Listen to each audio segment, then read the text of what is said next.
Battery saving tips and tricks in Android. Hi everyone, welcome to the channel.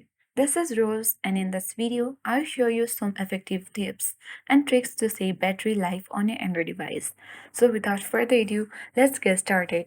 First, you can use battery saver mode. For that, launch settings application, locate battery and open it. Now locate battery saver or power saving mode option and make sure that you toggle the button on for power saving mode. You can also toggle the button on for super power saving mode.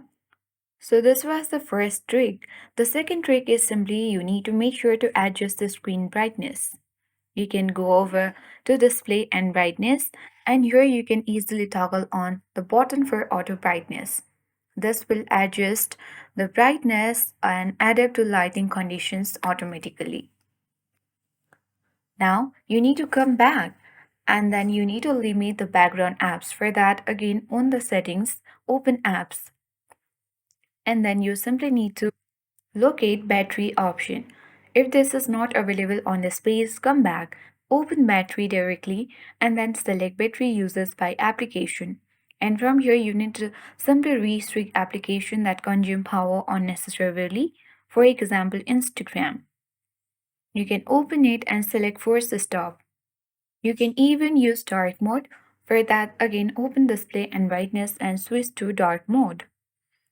So once you have done that, you can easily avoid live wallpapers and widgets, monitor battery uses, use power efficient charging, and many more tricks in order to save batteries on your Android device. That's it. I hope this guide was helpful. If it was, then do like, share, comment, and don't forget to subscribe. Thank you for watching.